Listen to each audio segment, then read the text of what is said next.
إن الحمد لله نحمده ونستعينه ونستغفره ونؤمن به ونتوكل عليه ونعوذ بالله من شرور أنفسنا ومن سيئات أعمالنا فمن يهدي الله فلا مضل له ومن يضلله فلا هادي له ونشهد أن لا إله إلا الله وحده ولا شريك له ونشهد أن محمدا عبده ورسوله أما بعد فإن خير الحديث كتاب الله وخير الهدي هدي محمد صلى الله عليه وسلم وشر الأمور محدثاتها وكل محدثة بدعة وكل بدعة ضلالة وكل ضلالة في النار أما بعد وقال الله تعالى في القرآن المجيد والفرقان الحميد في سورة الانشقاق أعوذ بالله من الشيطان الرجيم بسم الله الرحمن الرحيم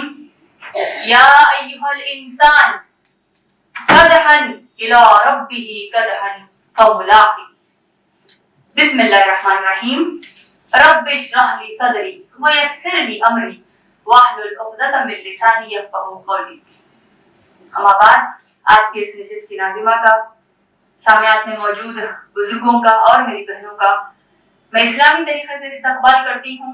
السلام علیکم ورحمۃ اللہ وبرکاتہ. وعلیکم السلام ورحمۃ اللہ وبرکاتہ. جس کا معنی ہے آپ سب پر اللہ سبحانہ و تعالیٰ کی سلامتی، رحمتیں اور برکتیں ہوں.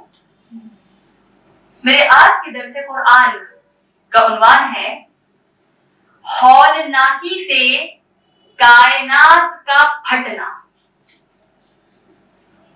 سب سے پہلے میں اللہ سبحانہ تعالیٰ سے دعا کرنا چاہتی ہوں کہ اے اللہ اس درس قرآن کے دوران اگر میری زبان سے کوئی ایسی بات نکل جائے جو رائی کے دانے کے برابر بھی کیوں نہ ہو اور اے اللہ آپ اس سے ناراض ہو جائیں تو اے اللہ مجھے معاف فرما دیجیے اور سننے والوں پر اس کا رائی کے دانے کے برابر بھی اثر نہ چھوڑیے اور اے اللہ ہم سب کو ہماری موت تک اس قرآن سے جڑنے کی توفیق عطا فرمائے. آمین یا رب العالمین. آج کے درس قرآن کا عنوان ہے ہولناکی سے کائنات کا پھٹنا. یہ عنوان قرآن کے ایک مخصوص سورے پر مبنی ہے. یہ وہ ہے قرآن کا سورہ جس میں جملہ 25 آیتیں 25 اس میں آیتیں موجود ہیں. یہ وہ سورہ ہے جو ہمارے پیارے نبی محمد صلی اللہ علیہ وسلم پر مکے میں نازل ہوا. یہ وہ سورہ ہے جو عام طور پر جس کو ہم پارہ ام کہتے ہیں، جز اما کہتے ہیں. 30 پاروں میں جو عموماً قرآن کو تقسیم کیا گیا ہے اس میں کا جو آخری پارہ ہے اس آخری پارے میں یہ پہلا سورہ ہے جس کی ایک آیت میں سجدے کا حکم آیا ہے. یہ وہ سورہ ہے جس میں اللہ سبحانہ و تعالی ہولناکی سے اس کائنات جس کائنات میں ہم رہتے ہیں اس کائنات کا ہولناکی سے پھٹنے کا ذکر کرتے ہیں اور انسان کا آخری ٹھکانہ کیا ہوگا اس کا ذکر اللہ سبحانہ تعالیٰ کرتے ہیں. جس سورے کی میں بات کر رہی ہوں وہ ہے سورہ انشقاق، سورہ نمبر 84 قرآن مجید کا، سورہ نمبر 84 اس قرآن مجید کا. اس سورے کے بارے میں سب سے پہلی چیز میں آپ کو یہ بات واضح کر دوں کہ میری بہنوں یہ وہ سورہ ہے جس کے ضمن میں اللہ کے نبی صلی اللہ علیہ وسلم نے ایک بڑی ہی اہم بات کہی ہے. ایک بڑی ہی اہم چیز اس سورے کے بارے میں اللہ کے نبی صلی اللہ علیہ وسلم نے فرمایا. وہ حدیث میں آپ سب کو سنانا چاہتی ہوں اور یہ وہی حدیث ہے جو میں نے سورہ تکویر سورہ نمبر 81 قرآن کا اور سورہ انفطار سورہ نمبر 82 جو قرآن کا ہے ان دو سوروں کے ضمن میں بھی میں نے یہ حدیث ماشاءاللہ سنائی تھی.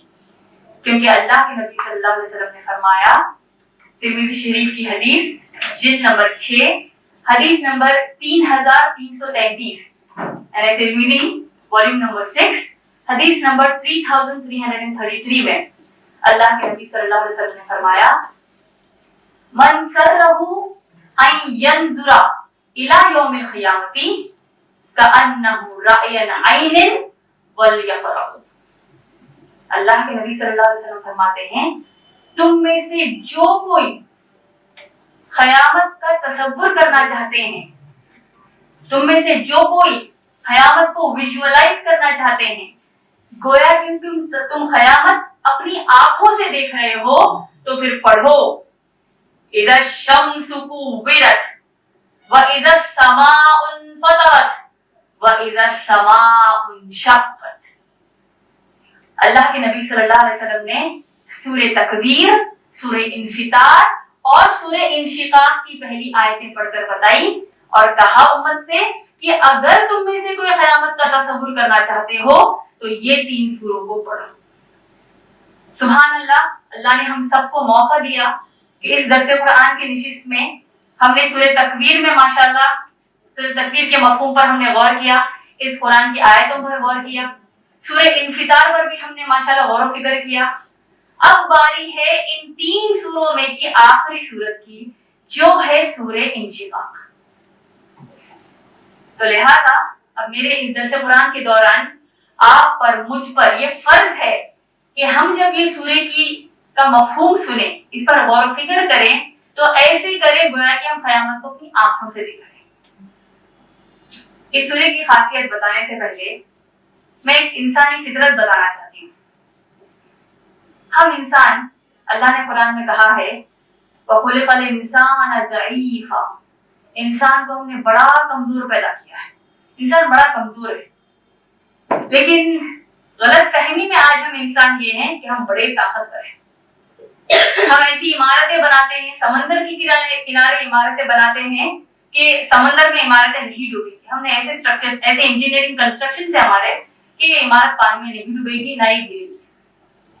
ایسے گھر بنانے کی کوشش کرتے ہیں کہ بڑی سے بڑی آندھی آ جائے، بڑا سے بڑا طوفان آ جائے، گھر نہیں ہلے گا۔ دیکھا ہم نے کئی سارے سیفٹی میجرز لیتے ہیں کہ کتنا بھی بڑا طوفان آ جائے کچھ نہیں ہوگا، لیکن انسان کو خود معلوم ہے کہ تم کتنی بھی محنت کر لو، جو تقدیر میں ہے وہ کر رہے گا۔ ہم انسان اتنے آخرت سے بے پرواہ ہیں، خاص طور پر جو غیر مسلمانوں کا جو طبقہ ہے، جن کا آخرت پر بالکل ہی یقین بھی نہیں ہے، تو وہ لوگ صرف اسی دنیا کو اصلی دنیا سمجھتے ہیں، اور بدقسمتی سے ہم مسلمان بھی ان کے اثر میں آ چکے ہیں۔ ایک بلینئر انجینئر ہے، ایک بلینئر ہے، وہ ارب پتی ہے، جس کا نام ایلون مسک ہے۔ یہ بہت بڑا کروڑ پتی ہے، یہ حال میں نیوز میں بہت زیادہ چھایا ہوا ہے۔ اس نے کیا کیا آپ جانتے ہیں؟ اس نے یہ اعلان کیا ہے کہ آنے والے 6 سالوں میں انسانوں کو وہ مارس پر آباد کرے گا۔ مارس جو ایک سیارہ ہے، ایک پلانٹ ہے، وہاں پر انسانوں کو بسائے گا۔ کوشش کر رہے، ٹھیک ہے، انسان چاند پر پہنچ گیا، اب الگ الگ سیاروں میں الگ الگ پلانٹس پر کوشش کر رہے ہیں، زندگی کیسے انسان بسر کرتا ہے کوشش کر رہے ہیں، اس کی بری بات تو نہیں ہے، لیکن اس نے ارادہ ایسا کیوں کیا آپ جانتے ہیں؟ اس نے آرٹیکل میں بتایا ہے کہ اب انسان کے پاس، دنیا میں جو ہم تمام انسان ہیں، ہمارے پاس صرف 2 آپشنز ہیں، صرف 2 ہی کام، ہم 2 ہی راستے ہمارے پاس ہیں۔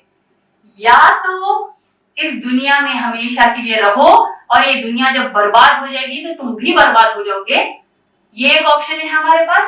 دوسرا یہ کہ یہ دنیا برباد ہونے میں ہم برباد ہونے سے اچھا ہے ہم دوسری دنیا میں چلے جائیں۔ اللہ اکبر۔ مسلمان کیا جانتا ہے؟ اللہ نے قرآن میں کہا تم چاہے ارتھ پر رہو، اس زمین پر رہو، تم مارس پر رہو، جوپیٹر پر چلے جاؤ، اس سولار سسٹم کو چھوڑ کر دوسری طرف چلے جاؤ، اللہ نے کہا کلو من علیہا، ہر چیز کائنات میں فنا ہو جائے گی۔ اس کا معنی کیا ہوا؟ ہم یہ سائنسدانوں کو دیکھ کر، آج کی دنیا کی ترقی کو دیکھ کر خوش یہ نہ ہو کہ ٹھیک ہے یہ لوگ ہم کو بچانے والے ہیں، ایک چیز تو طے ہے، سب کے سب فنا ہونے والے ہیں۔ یہی اعتبار سے اللہ نے سورہ انشقاق میں بتایا کہ کیسے کائنات فنا ہونے والی ہے۔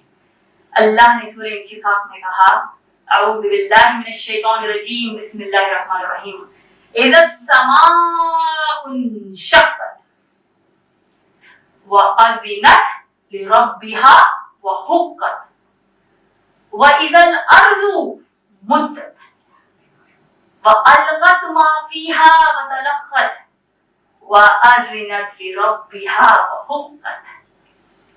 پہلی 5 آیتیں سورہ انشقاق کی اللہ سبحانہ و تعالی کائنات کو ہولناکی سے پھٹنے کا ذکر کر رہے ہیں.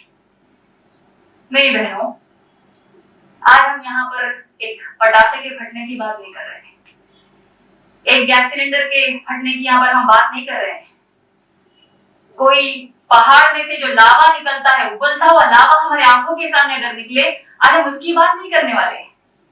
کسی بم کے دھماکے، کسی ہیروشیما اور ناگاساکی کی پر جیسے ایٹم بم گرائے گئے ہیں، اس کی آج ہم بات نہیں کرنے والے ہیں، بلکہ جو سب سے بڑی بربادی، جو قیامت کا دن یعنی قائم جو دن ہونے والا ہے، آخرت، وہ کیسے قائم ہوگی، کیسے یہ ہولناکیوں سے کائنات برباد ہو جائے گی، فنا ہو جائے گی، پھٹ جائے گی، اس کی آج ہم بات کرنے والے ہیں. اور یہ سب ہم انسانوں کو دیکھنا ہے. اللہ نے کہا یہ جب آسمان پھٹ جائے گا، دوسری آیت دیکھیے اللہ نے کہا وَأُذِنَتْ لِرَبِّهَا وَحُقَّتْ. اس نے سنا. اذنت کس کو کہتے ہیں عربی میں؟ اذن، کان کو کہتے ہیں. ہمارے کان ہیں، ہم سنتے ہیں. اللہ نے کہا آسمان سنتا ہے. وَأُذِنَتْ، اس نے سنا. لِرَبِّهَا، اللہ کا یہ حکم سنا. وَحُقَّتْ، اب اللہ کا حق آسمان پر ہے کہ وہ آسمان اللہ کی اطاعت کرے گا. اللہ نے کہا پھٹ جانا ہے تو پھٹ جانا ہے. پھر اللہ نے کہا وَإِذَا الْأَرْضُ مُدَّتْ، اور زمین کو حکم دیا جائے گا کہ پھیل جا. وَأَلْقَتْ مَا فِيهَا وَتَخَلَّتْ، اور اس زمین پر اس کو پھیلا دیا جائے گا اور زمین تمام چیزیں اگل دے گی باہر. ارے ہم تمام انسان اس میں سے نکل پڑیں گے. وَأَذِنَتْ لِرَبِّهَا وَحُقَّتْ، اور وہ سنے گی، عمل کرے گی اپنے رب کے حکم پہ، کیونکہ اللہ کا حق ہے کہ وہ اللہ کی اطاعت کرے. سوچئے ہمارا آسمان اور زمین کے مقابلے میں کیا ہمارا مقابلہ کیا ہے؟ اتنا بڑا آسمان، اتنی بڑی زمین. ہم کبھی مذاق سے کہتے ہیں جب پوچھا جاتا ہے کہ کہاں ہیں آپ، تو بھائی میں آسمان کے نیچے زمین کے اوپر ہوں. یعنی یہ ہمارا ٹھکانہ نہیں.